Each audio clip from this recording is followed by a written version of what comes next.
আসসালামু আলাইকুম ওয়া রাহমাতুল্লাহি ওয়া বারাকাতুহু।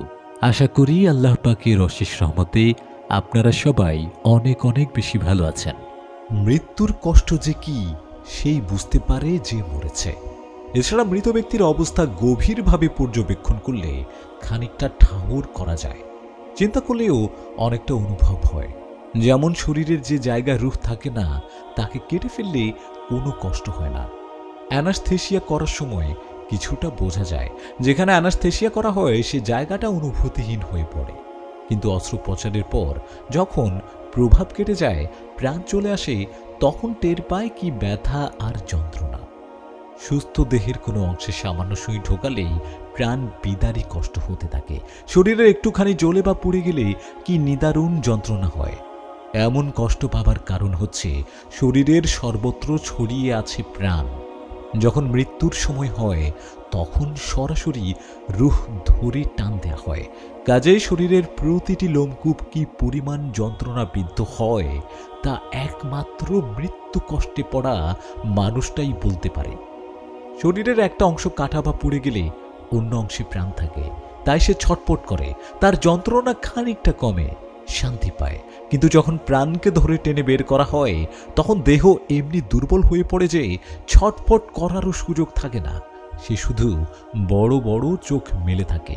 আল্লাহ তাআলা বলেন, যখন তোমাদের প্রাণ কণ্ঠায় এসে পৌঁছে তখন তোমরা শুধু চেয়েই থাকো, কি পারো না ফিরিয়ে আনতে প্রাণকে। শরীর শক্তিশালী হলে বড় নিঃশ্বাসের শব্দ খানিকটা শোনা যায়, দুর্বল হলে তাও শোনা যায় না। না, একদমই না। রূহ বের হয়ে গেলে ধীরে ধীরে প্রতিটা অঙ্গ ঠান্ডা হতে থাকে।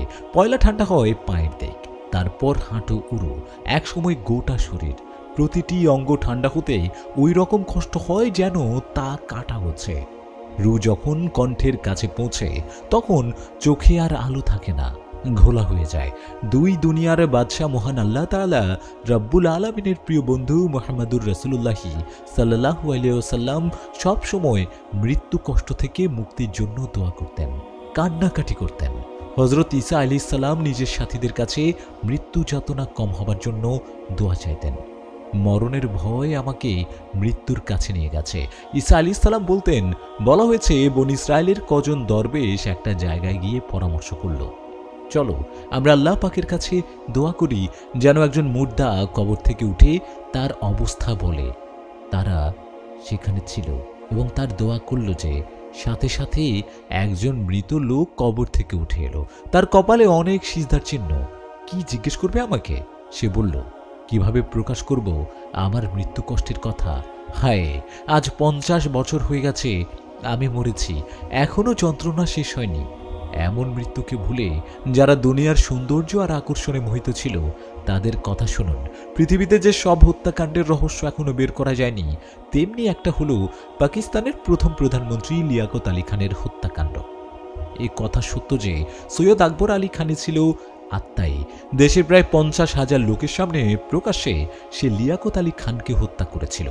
কিন্তু পরে কিছু ঘটনায় জানা গেছে হত্যাকাণ্ডের হোতা একটি সুসংগঠিত দল, আত্মাই হাতের পুতুল ছিল মাত্র। লিয়াকত হত্যার ঘটনার সাথে কেনেডির মৃত্যুর মিল পাওয়া যায়। সেবার বিশেষ কাজে লিয়াকত আলী খান রাওয়ালপিন্ডি সফরে এসেছিলেন। সে সময় পশ্চিম পাকিস্তানে মুসলিম লীগ তেমন জনপ্রিয় ছিল না। এর কারণ কি? জনতা মুসলিম লীগ নেতৃত্ব পছন্দ করছিল না। লিয়াকত আলী খান এই এলাকার লীগ বিরোধী মনোভাব সম্পর্কে সচেতন ছিলেন। সিক্রেট সার্ভিস তাকে সাবধান করে দিয়েছিল যে তার প্রাণ নাশের চেষ্টা চলছে, তাই জনসভা শেষ করে তাড়াতাড়ি করাচি রওনা হওয়া দরকার। সতর্কতামূলক ব্যবস্থা নেওয়া হয়েছিল। বক্তৃতা মঞ্চে লিয়াকত আলী ছাড়া আর কেউ ছিল না।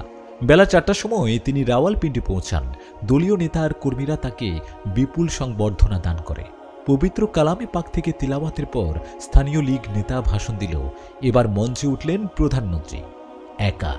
তিনি সামনের দিকে চেয়ে উচ্চারণ করলেন, বেরাদারানে মিল্লাত, আর তারপরেই কণ্ঠ জড়িয়ে গেল তার। দুটো মৃত্যুঘাতক বুলেট ছুটে এলো তার দিকে।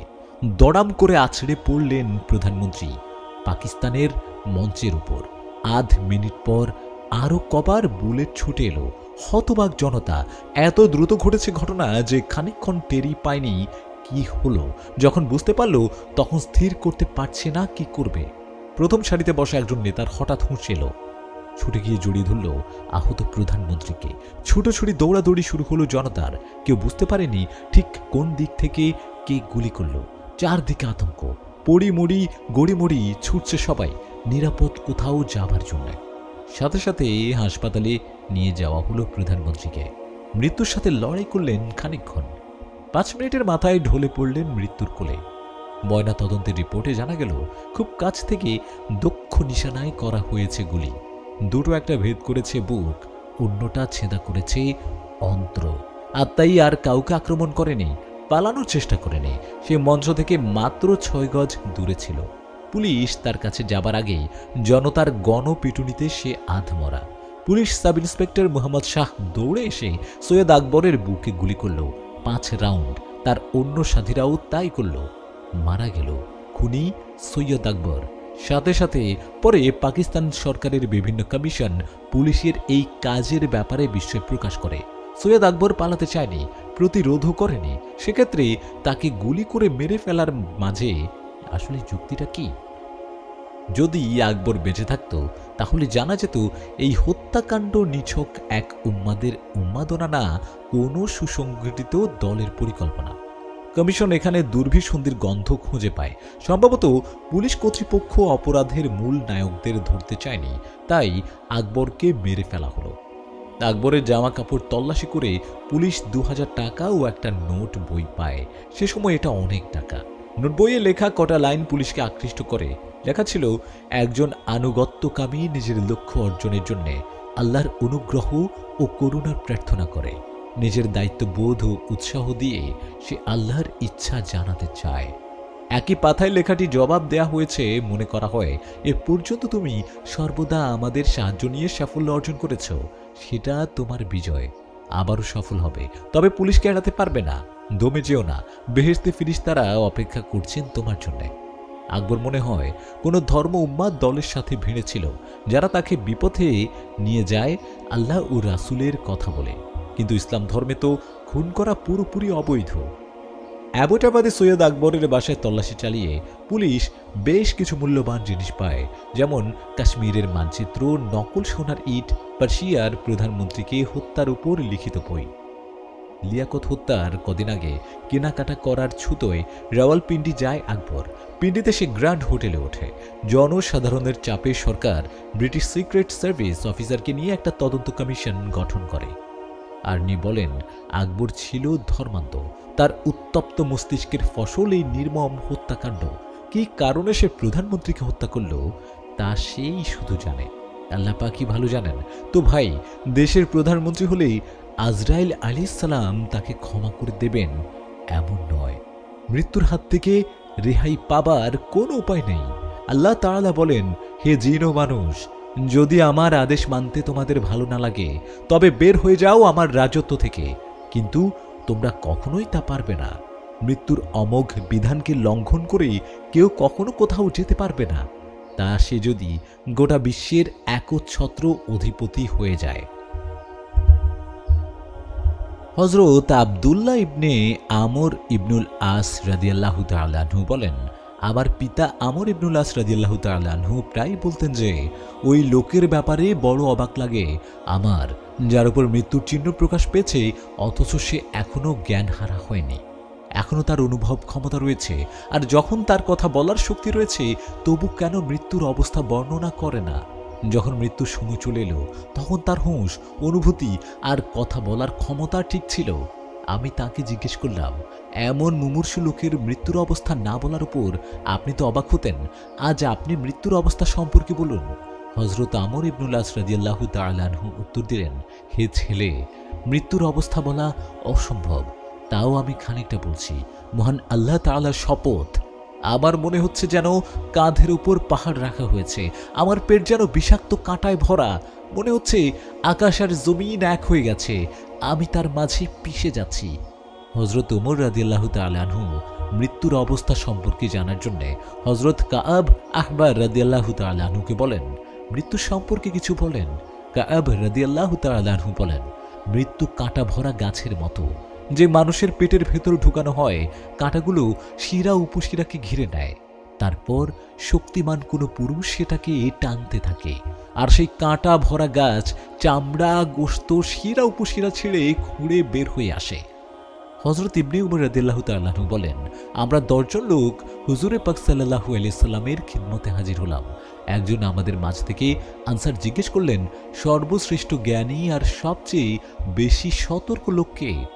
হুজুরে পাক সাল্লাল্লাহু আলাইহি সাল্লাম বলেন, যে মৃত্যুকে বেশি মনে করে আর সেজন্য বেশি করে তৈরি হয়, তারাই দুনিয়া ও আখিরাতের সম্মান নিয়ে চলে যায়। হুজুরে পাক সাল্লাল্লাহু আলাইহি সাল্লাম বলেন, আনন্দ আর খুশিকে ধুলোয় মিশিয়ে দেয় যে চিন্তা সেই মৃত্যুর কথা বারবার মনে করো, এর মধ্যে বিরাট উপকার রয়েছে তোমাদের জন্য। তাতে বড় বড় আশা কমে যাবে, মৃত্যুর তৈরি নিতে সাহায্য করে, দুনিয়ার উপর বিরাগ জন্মে। ধন সম্পদ কামাই করে শুধু শুধু ছেড়ে যাওয়ার উদ্যম কমে যায়, আখিরাতের পাথেও জমা করা যায়, তাওবার তৌফিক হয়, কারো উপর অত্যাচার অবিচার করতে বাধা দেয়, অন্যের অধিকার ছিনিয়ে নেওয়া থেকে রক্ষা করে। এসব কারণেই মারেফাতের পীর সাহেবরা মৃত্যুর ধ্যান করার তাগিদ দেন। হাদিসে পাক এসেছে, একজন যুবক সমাবেশের ভেতর থেকে দাঁড়িয়ে জিজ্ঞেস করল, হে আল্লাহর রাসূল সাল্লাল্লাহু আলাইহি সাল্লাম, মুমিনদের মাঝে সবচেয়ে জ্ঞানী কে? হুজুরে পাক সাল্লাল্লাহু আলাইহি সাল্লাম বললেন, যে মৃত্যুকে বারবার মনে করে, সে এসে পড়ার আগেই ঠিক মতো তৈরি হয়ে নেয়। একদিন হুজুরে পাক সাল্লাল্লাহু আলাইহি সাল্লাম পাক থেকে বললেন, আল্লাহ যাকে পথ দেখাতে ইচ্ছে করেন, ইসলামের জন্যে তার হৃদয়কে খুলে দেন। কেউ বলল, ইসলামের আলো তার অন্তরে ঢুকেছে, এর কোনো চিহ্ন আছে কি? জবাব এলো, ধোকার ঘর দুনিয়ার উপর ঘৃণা, চিরদিনের আবাস পরকালের উপর আকর্ষণ, আর মৃত্যু আসার আগেই তার জন্য তৈরি। দুই দুনিয়ার বাদশা, দয়ার নবী, মানুষের মুক্তিদাতা, আকা ই নামদার, তাজিদারের মদিনা হযরত মুহাম্মদ সাল্লাল্লাহু আলাইহি সাল্লাম বলেন, আমি আমার আম্মার কবর জিয়ারত করার অনুমতি চেয়েছিলাম, পেয়েছি। তোমরা কবরস্থানে যেও, সে মৃত্যুকে স্মরণ করে দেয়। অন্য জায়গায় আছে, এতে অনেক উপদেশ পাওয়া যায়। আরেক হাদিসে আছে, দুনিয়ার উপর থেকে আসক্তি কেটে যায়, পরকালকে মনে পড়ে। প্রিয় নবীজি সাল্লাল্লাহু আলাইহি সাল্লাম আরো বলেন, রোগীদের দেখাশোনা করো, জানাজায় অংশ নাও, এতে পরকালকে মনে পড়বে। একজন জ্ঞানী লোক কোনো জানাজায় শরীক হলেন। তিনি দেখলেন লোকজন মৃত মানুষটার জন্য আফসোস করছে। তিনি বললেন, নিজের জন্য দুঃখ করো, তাতে উপকার হবে। মৃত লোকটি চলে গেছেন। তিনি 3টা বিপদ থেকে এখন মুক্ত। আজরাইল আলাইহিস সালামকে তিনি আর দেখবেন না, তার আর মৃত্যু কষ্ট হবে না, অশুভ পরিণতির ভয় আর রইল না। নিজের জন্য আফসোস করো, কারণ তোমার সামনে এই 3টা মহাবিপদ। আবু দারদা রাদিয়াল্লাহু তাআলা আনহু কোন এক জানাজার জন্য যাচ্ছিলেন। পথে একজন জিজ্ঞেস করল, এটা কার জানাজা? তিনি বললেন, এটা তোমার জানাজা। শুনতে খারাপ লাগে, তো আমার জানাজা? আল্লাহ তাআলা বলেন, মানুষের হিসাব নেবার দিন আগামীকাল, কিন্তু ওরা অলসতার অবহেলায় পড়ে আছে। আল্লাহ তাআলা বলেন, মানুষের হিসাব নেবার দিন আগামীকাল, কিন্তু ওরা অলসতার অবহেলায় পড়ে আছে। আল্লাহ তাআলা জাল্লা শানহু আরও বলেন, এমনকি তাদের মাঝ থেকে যখন কারো মৃত্যু এসে পড়ে, তখন সে বলে, হে প্রভু, আপনি আমাকে ফিরিয়ে দিন, নেক কাজ করে ফিরে আসি। জবাব আসবে, তা কখনো হবে না, সে খামাকা কথা বলছে, সময় নাই, সময় নাই, কখন মৃত্যু এসে পড়বে কারো জানা নেই।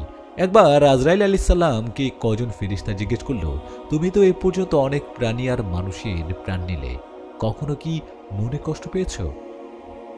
আজরাইল আলাইহিস সালাম একটু যেন হোঁচট খেলেন, একটু অবাক হলেন এমন আচমকা প্রশ্নে, ভাবনায় ডুবে গেলেন। তারপর বললেন, হ্যাঁ, মনে পড়েছে, 2বার কষ্ট পেয়েছি আমি। কখন, কেন? একবার অনেক আগে সাগরের পানি কেটে তরতর করে এগিয়ে যাচ্ছিল এক জাহাজ মাঝ সমুদ্রে। হঠাৎ আকাশে টুকরো টুকরো মেঘের আনাগোনা দেখা দিল। ধীরে ধীরে সেগুলো এক হলো। বাতাস হঠাৎ ঠান্ডা হয়ে গেল, জোরে প্রবাহিত হলো, প্রচণ্ড ঘনে উঠল। সাগরের ঢেউগুলো হু হু করে উপরমুখী উঠে নেমে এলো প্রচণ্ড শক্তিতে। জাহাজটার উপর দিয়ে বিশাল পাহাড় সমান ঢেউ বয়ে গেল। বারবার, অনেকবার ছিঁড়ে গেল দড়ি দাঁড়া, পাল গেল হাওয়ায় উড়ে, ভেঙে গেল জাহাজ। তারপর প্রকাণ্ড আর প্রচণ্ড একটা ঢেউ আছড়ে ফেলল জাহাজটাকে একটা ডুবো পাহাড়ে। জাহাজ থেকে খুলে আসা একটা পাটাতনে ভেসে পড়ল একজন মহিলা। সে গর্ভবতী। উথাল পাথাল ঢেউয়ে ভাসতে ভাসতে গিয়ে চলল সেটা গভীর সাগরের দিকে। ঠিক তখনই আচমকা প্রসব বেদনা উঠল মেয়েটির। এমন অমানবিক পরিবেশে অসহনীয় যন্ত্রণার মাঝে আর বিরামহীন চিৎকারের ভেতর দিয়ে জন্ম নিল এক অবোধ শিশু। হাসি ফুটল মায়ের মুখে, কচি শিশুর দিকে তাকালো, কি সুন্দর ফুটফুটে বাচ্চা। কিন্তু কে কে রক্ষা করবে এই উম্মাতাল ঢেউয়ের রাজ্যে? কি খাবে, কি পরবে, শীত গরম থেকে বাঁচাবে কে? ভাবনায় চিন্তায় মুষড়ে পড়ল মা। এমনই এই সময়ে আসমান থেকে খবর এলো, প্রাণ কেড়ে নিতে হবে ওই মায়ের। ওহ, সেই ছিল প্রথম কষ্ট। এই অকুল দরিয়ায় প্রচণ্ড ঘূর্ণি আর ঝড়ো বাতাসে ছেলেটার কি হবে? বড় ব্যথা নিয়ে যান কবচ করলাম বাচ্চার মায়ে। আমার দ্বিতীয় কষ্ট হয়েছিল সেদিন, যেদিন আল্লাহর দ্রোহী সাদ্দাদ তার তৈরি করা বেহেশতে প্রবেশ করছিল। সে সেই যুগের নবীর দাওয়াতকে অস্বীকার করল, অবজ্ঞা করল। সে বলল, কোথায় তোমার আল্লাহ, কোথায় তোমার বেহেশত, আমাকে দেখাও। নবী বললেন, চোখ বন্ধ হয়ে গেলেই দেখতে পাবে। সাদ্দাত বলল, আচ্ছা, তাহলে তুমি পারলে না দেখাতে? এবার দেখো, আমি নিজেই তৈরি করব বেহেশত। আল্লাহর দুশমন সাদ্দাত কিছু নিয়ামত পেয়েছিল। একটা হচ্ছে, সে চোখ মেললেই দেখতে পেত ভূগর্ভের যাবতীয় খনিজ রত্নরাজি। সেগুলো উঠিয়ে একটা ইট সোনা, একটা ইট হীরা দিয়ে তৈরি করলো একটা সুবিশাল প্রাসাদ। দুনিয়ার সব রত্নরাজি দিয়ে সাজালো তাকে। দুনিয়ার সেরা রূপসীদের আনা হলো সেখানে, তৈরি হলো বিশাল বাগান। তারপর মহা ধুমধাম করে সেই বেহেশতে প্রবেশের দিন এলো। হাজার হাজার হাতি সাজানো হয়েছে হাজার হাজার ঘোড়া, হাজার ধরনের বাতির আলো এগিয়ে চলেছে সাদ্দাতের বাহিনী বানানো বেহেশতের অভিষেকে। বিশাল বাহিনীর প্রথম মানুষ সাদ্দাত। মেয়েরা গান গাইছে, ছেলেরা করতালি দিচ্ছে। এমন সময় হঠাৎ দূর থেকে সব আওয়াজ ছাপিয়ে ভেসে এলো একটি ডাক, সাদ্দাত! বিদ্যুৎ গতিতে মাথা ঘুরে গেল সবার। সেদিকে যেদিক থেকে ভেসে এলো এমন সুতীক্ষ্ণ বজ্রপাতের মতো আওয়াজ। সাদ্দাত ঘাড় ঘোরালো। দেখা গেল বেশ দূরে একটা টিলা, তার মাথায় দাঁড়িয়ে ছেঁড়া তালি দেয়া জামা পরা একজন মানুষ, দারিদ্র্যের ছাপ চেহারায়, বৃদ্ধ, দীর্ণ শীর্ণ ভগ্ন শরীর। এমন একটা মানুষের কণ্ঠে এত শক্তি কল্পনা করা যায় না। সে আবার ডাকলো, সাদ্দাত, তোমার সাথে আমার কথা আছে, কানে কানে। সেনাবাহিনীর সৈনিকরা খতম করে দিতে চাইল বৃদ্ধকে, কারণ আজকের এই মহা উৎসবের দিনে বাদশার নাম ধরে ডেকে যে কাজে বাধার সৃষ্টি করে তার গর্দান উড়িয়ে দাও। সবাই সেই প্রস্তাব দিল। বাদশা সাদ্দাত বলল, না, আজকের দিনে কোনো খুন খারাপই নয়, আজ যে যা চাইবে তাই পাবে। মনে হচ্ছে এই ফকির কিছু চায় আমার কাছে। সে খুব বুদ্ধিমান, জানে বাদশা আজ বেহেশতে যাচ্ছে, যা চাইবে তাই পাবে। ঠিক আছে, ডাকো তাকে, সে আমার কাছে আসতে চায়, কথা বলতে চায়। কানে কানে সৈন্যরা ধরে আনলো বৃদ্ধকে। সাদ্দাদের ঘোড়া তখন জান্নাতের প্রবেশ মুখে, এক পা জিনের উপর, অন্য পা দরজায়। বানানো বেহেশতের এবার সে তাকালো বৃদ্ধের দিকে হাসি মুখে, কিন্তু মুহূর্তেই মুছে গেল তার চোখের হাসি। এ কি চোখ, এ দৃষ্টিতে এমন আগুন! এ আগুন কোত্থেকে আসে? সরাসরি দোজক থেকে। আগুনের হালকা বিদ্যুতের মতো ধাক্কা মারল সাদ্দাদের শরীরে। গোটা শরীরের প্রতিটা লোমকূপে ঢুকে গেল কাঁটা। থরথর করে কাঁপতে শুরু করল প্রবল পরাক্রান্ত সাদ্দাদ। এ কোন শক্তি! নিংড়ে নিচ্ছে তার শরীরের নিঃশ্বাস। অস্থি, পাঁজর, শিরা উপশিরা ছিঁড়ে খুঁড়ে ফেলছে। ক্ষমতাহীন হয়ে পড়ল সাদ্দাদ। সে দুমড়ে মুছড়ে গেল। সে কাঁপা ভাঙা জড়িত স্বরে শুধালো, কে কে তুমি? আমি মৃত্যুদূত, তোর জম। কি কি চাও? তোর প্রাণ। আমাকে একটু সময় দাও, আমি একটু ঘুরে দেখে আসি। আমার তৈরি করা অনেক মানুষের কষ্ট, ঘাম, রক্ত আর প্রাণপাত করে তৈরি এ বেহেশত। না, এক মুহূর্ত নয়। হাত বাড়ালেন বৃদ্ধ। লাখ মানুষ একসাথে দেখল তাদের খোদা তার নিজের তৈরি জান্নাতের সামনে সিজদার ভঙ্গিমায় হুমড়ি খেয়ে পড়ল, প্রাণহীন কাঠের মতো। বৃদ্ধের পায়ের কাছে পড়ল তার মাথা। সবাই ছুটে এলো বৃদ্ধের দিকে। তিনি তখন নেই, আসমানে। আমি ছিলাম সেই বৃদ্ধ। সাদ্দাদের অনুরোধ শুনে খানিকটা টলমল হয়েছিলাম। তার জার্নিতে কষ্ট হয়েছিল। আল্লাহ তাআলা বলেন, হে আজরাইল, তুমি কি জানো এই সাদ্দাতকে? হে আল্লাহ, গায়েবের মালিক আপনি। সাদ্দাত ছিল ওই শিশু যাকে তুমি কাঠের তক্তার উপর রেখে তার মায়ের প্রাণ কেড়ে নিয়েছিলে। সুবহানাল্লাহ। হ্যাঁ, ওই বাচ্চাকে আমি নিরাপদে তীরে পৌঁছে দিয়েছিলাম। বাঘের দুধ পান করে বড় হলো সে ধীরে ধীরে। তার চোখে সুরমা দিলাম, সে দেখতে পেল ভূগর্ভের যাবতীয় রত্নরাজি, কিন্তু সে ভুলে গেল আমাকে। অকৃতজ্ঞ, অবাধ্য, বিদ্রোহী, নাফরমান সাদ্দাদ। সে মানল না নবীর কথা, সে শুনল না বেহেশতের কথা, সে মানল না দোজখ। সে নিজেই তৈরি করল জান্নাত, আর তার তাকদীর তাকে নিয়ে গেল সে জান্নাতের দরজার সামনে। নিজের তৈরি বেহেশত দেখতে পেল না, তার আগেই আদেশ দিলাম তোমাকে। তো ভাই, মৃত্যু কাউকে ছাড়ে না, সে যদি মাটির উপরও নিচের যাবতীয় ধন ভাণ্ডারের মালিকও হয়। হাদিসে পাকে আছে, অনেকদিন আগে এক লোক জীবনে অনেক পাপ করল, একদিন সে বুড়ো হলো, মৃত্যুর সময় ঘনিয়ে এলো।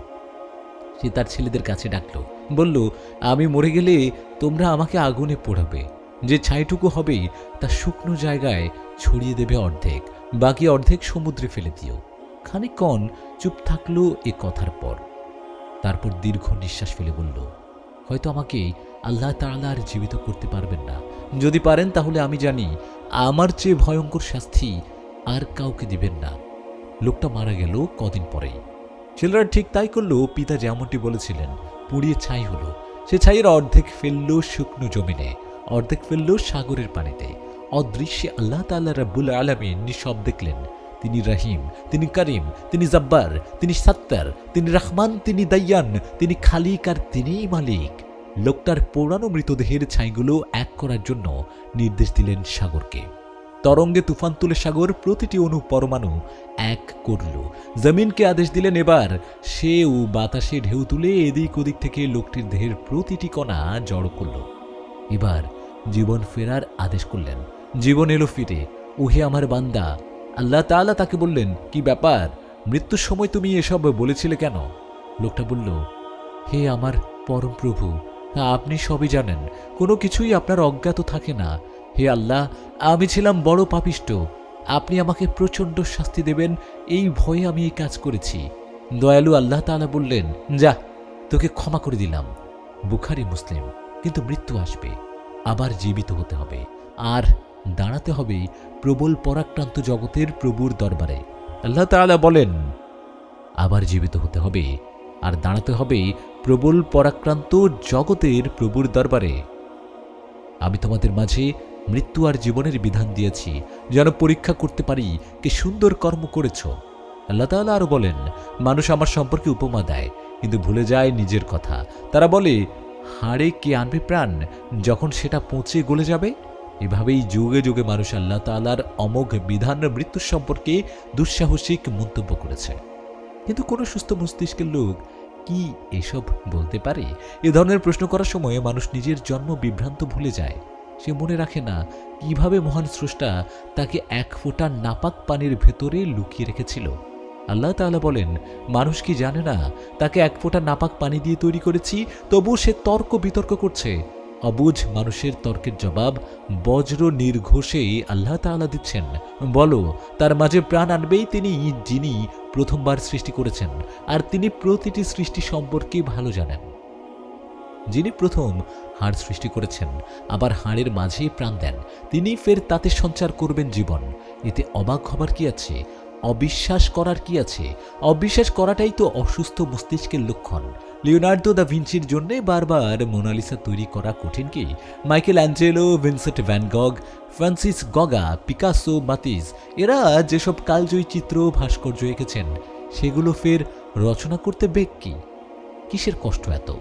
মানুষে যদি একবার সৃষ্টি করে আবার রচনা করতে অসুবিধে না হয়, তাহলে মহান সৃষ্টি, মহান শিল্পী, স্রষ্টা আল্লাহ তাআলার জন্য কঠিন কি? একদমই নয়। শরীরের সমস্ত অঙ্গ প্রত্যঙ্গ, হাড়, শিরা, উপশিরা, রগ আর জোড়ার প্রতিটি অণু পরমাণু তো আল্লাহ তাআলার চোখের সামনে পুরোপুরি। তিনি সেগুলোকে এক করবেন, প্রাণ দেবেন। এতে অবিশ্বাস করার কিছুই নেই। যিনি নাপাক পানিকে সময়ের সাথে সাথে পাহাড়, মাংস, শিরা, উপশিরা দিয়ে প্রাণ দিচ্ছেন, তার জন্য মৃত্যুর পর ফের জীবিত করা অসাধ্য কি? আল্লাহ তাআলা জাল্লা শানহু বলেন, তবুও কি সেই স্রষ্টা পারেন না মৃতকে ফের জীবিত করতে? বরং একবার সৃষ্টির পর আবার সৃষ্টি তো বেশি সহজ। আল্লাহ তাআলা বলেন, তিনি সৃষ্টিকে অস্তিত্ব দেন, আবার তিনি তাকে রচনা করবেন, এটা তার জন্য খুবই সহজ। অন্য জায়গায় আল্লাহ তাআলা বলেন, তারা কি বোঝে না যে পবিত্র আল্লাহ যিনি আকাশগুলো আর পৃথিবী সৃষ্টি করেছেন আর তাতে কোনো ক্লান্তি আসেনি, তিনি মরাতে প্রাণ আনতে পারেন। আসলে তিনি সব ব্যাপারে সর্বশক্তিমান। পবিত্র কালামে পাকের অন্যখানে বলেন, আর তার কাছে এটা একটা উপমা যে তুমি মাটিকে দেখতে পাও শুকনো ঊষর, তারপর আমি তাতে পানি দেই, তা উর্বর হয়। যিনি মাটিকে প্রাণ দেন তিনি মৃতের জীবন দেন, তিনি তো সব ব্যাপারে সর্বশক্তিমান। তো ভাই, মৃত্যু হবে, আর মৃত্যুর পর ফের জীবিত করা হবে, হবে বিচার, তারপর দোজখ, নয় বেহেশত। এক হাদিসে আসছে, হুজুরে পাক সাল্লাল্লাহু আলাইহি ওয়াসাল্লাম বলেন, হে আল্লাহ, আপনি রূহকে শিরা, হাড় আর আঙ্গুলের গিরা থেকে বের করে আনেন, কাজেই আমার উপর মৃত্যুর কষ্ট সহজ করে দিন। একদিন হুজুরে পাক সাল্লাল্লাহু আলাইহি ওয়াসাল্লাম বলেন, একসাথে ৩০০ তলোয়ার দিয়ে আঘাত করলে যেমন কষ্ট, মৃত্যুর যাতনা তেমন। হযরত আলী রাদিয়াল্লাহু তাআলা আনহু জিহাদের জন্য উৎসাহ দিয়ে বলতেন, তোমরা যদি আল্লাহর রাস্তায় নিহত না হও, ঘরে বসে তো একদিন মরবে। শপথ ওই আল্লাহর যার হাতে আমার প্রাণ, হাজার জায়গায় তরবারির আঘাতের চেয়ে মৃত্যু যাতনা বেশি কষ্টের। ইমাম আউজাই রাহমাতুল্লাহি আলাইহি সালাম বলেন, আমার কাছে খবর পৌঁছেছে যে কিয়ামতের দিন পর্যন্ত মৃতেরা মৃত্যু কষ্ট অনুভব করবে। হযরত শাদ্দাদ বিন আউস বলেন, মৃত্যু ইহকাল আর পরকালের সব কষ্টের চেয়ে বেশি যাতনাদায়ক। কাঁচি দিয়ে কাটার চেয়ে, গরম পাত্রে পানি ফুটানোর চেয়ে বেশি কষ্টের। মুর্দা কবর থেকে উঠে যদি মৃত্যুর কষ্টের কথা শোনাতো, তাহলে খাওয়া, নাওয়া, পড়া, ঘুমানো হারাম হয়ে যেত। কথিত আছে, মৃত্যুর পর হযরত মুসা আলাইহিস সালামকে আল্লাহ পাক প্রশ্ন করলেন, মৃত্যুকে কেমন পেয়েছো? মুসা আলাইহিস সালাম বললেন, যেন জীবিত একটা পাখিকে আগুনে ভুনা করা হচ্ছে, ওদিকে প্রাণও যায় না আর ওড়ারও শক্তি নেই। আম্মাজান হযরত আয়েশা রাদিয়াল্লাহু তাআলা আনহা বলেন, হুজুরে পাক সাল্লাল্লাহু আলাইহি সাল্লামের ওফাতের সময় পাশেই পানি ভর্তি পেয়ালা রাখা ছিল। তিনি বারবার হাত দিয়ে পানি মুখে বুলাচ্ছিলেন আর বলছিলেন, হে আল্লাহ, মৃত্যু যাতনায় আমাকে সাহায্য করো। মৃত্যুর সময় আজরাইল আলাইহিস সালাম হাজির হয়, তার সাথে থাকে সাহায্যকারী ফেরেশতা। সে সময় মৃত্যু দূতের ভয়াল চেহারা দেখা আক্ষরিক অর্থেই এক বড় শাস্তি। পাপিষ্ঠদের রূপ কবজ করার সময় রুদ্র মূর্তি ধারণ করে, সেটা দেখে সহ্য করা শক্তিমান মানুষের জন্যেও অসম্ভব।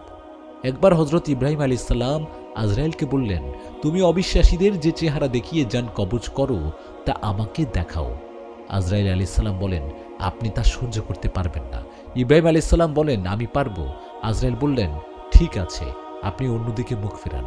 ইব্রাহিম আলাইহিস সালাম তাই করলেন। আজরাইল বললেন, আচ্ছা, এবার আমার দিকে মুখ ফেরান। ইব্রাহিম আলাইহিস সালাম মুখ ঘুরিয়ে চমকে উঠলেন। ভয়ানক কুৎসিত দৈত্যের মতো দেখতে ঘোর কালো এক অতিকায় অশরীরী তার সামনে দাঁড়ানো। তার দেহের সব লোম সজারুর কাঁটার মতো খাড়া, তার বিকট দেহ থেকে বেরোচ্ছে অবর্ণনীয় দুর্গন্ধ। নাক মুখ দিয়ে বের হচ্ছে আগুনের হলকা। নবী ইব্রাহিম জ্ঞানহারা হয়ে পড়লেন। অনেক পরেই তার হুঁশ ফিরল। তার সামনে আজরাইল আগের বেশে। ইব্রাহিম আলাইহিস সালাম বললেন, পাপীদের অন্য কোনো বিপদ ছাড়া শুধু এই ভয়াবহ চেহারা দেখাই বিরাট আযাব। এক লোক সবসময় দোয়া করত, হে খোদা, আমাকে আর সূর্যের তত্ত্বাবধায়ক ফেরেশতাকে ক্ষমা করো। আল্লাহর অনুমতি নিয়ে একদিন সেই ফেরেশতা ওই লোকের কাছে এলো। তিনি বললেন, বন্ধু, আপনি আমার জন্য কেন দোয়া করেন? লোকটি বলল, আমার একান্ত ইচ্ছা আপনি আমাকে আপনার জায়গায় নিয়ে যান, আর একটা আশা যে আজরাইলের কাছে জেনে আমার মৃত্যুর সময়টা জানিয়ে দেন। ফেরেশতা তাকে সেখানে নিয়ে গেল। এবার আজরাইল আলাইহিস সালামের কাছে মৃত্যুক্ষণটি জানার পালা। তিনি আজরাইলের কাছে গেলেন। আজরাইল আলাইহিস সালাম বললেন, তার মৃত্যু হয়েছে। ঠিক করা ছিল সে সূর্যের না আসা পর্যন্ত তার মৃত্যু হবে না। তো ভাই, মৃত্যুর হাত থেকে রেহাই পাবার কোনো পথ নেই। সেজন্যে সব সময় মৃত্যুর জন্যে তৈরি। প্রতিটি মুহূর্ত দোজখ থেকে বাঁচার প্রাণান্ত প্রচেষ্টা, প্রতি পল বেহেশতে যাবার আপ্রাণ আকাঙ্ক্ষা। সে প্রকৃত মুসলমান। সে আসল আল্লাহ তাআলার প্রতি একনিষ্ঠভাবেই রয়েছে। আল্লাহ তাআলা যিনি প্রতি মুহূর্তে মানেন, আল্লাহকে যিনি আল্লাহর প্রতিটি আদেশ মানেন, তিনি তো মৃত্যুকে জয় করে বেহেশতের পয়গাম পাবেন। নবী করিম সাল্লাল্লাহু আলাইহি সাল্লামের প্রতিটি আদর্শ যে মেনে চলে, তার জন্য কঠিন শাস্তির অশনি সংকেত থেকে পরিত্রাণ পাবে শান্তি। আর এর উল্টোটা হলেই চরম বিপদ, ভয়াবহ পরিণতি। দুনিয়া আখিরাত দুটোই নষ্ট। মুসলমানের মৃত্যু হবে সুন্দর, বিভীষিকাময় নয়। দুটি ঘটনা শোনাবো সেজন্যে যাতে এমন ভুল আমরা না করি। আজকে এই পর্যন্তই। পরবর্তী ভিডিও দেখার জন্য আমন্ত্রণ রইল। আর আপনি যদি আমাদের চ্যানেলে নতুন হয়ে থাকেন তাহলে সাবস্ক্রাইব করবেন এবং অবশ্যই কমেন্টে জানাবেন আপনার মতামত। ভালো থাকুন, সুস্থ থাকুন। আজকের মতো বিদায় নিচ্ছি। আসসালামু আলাইকুম।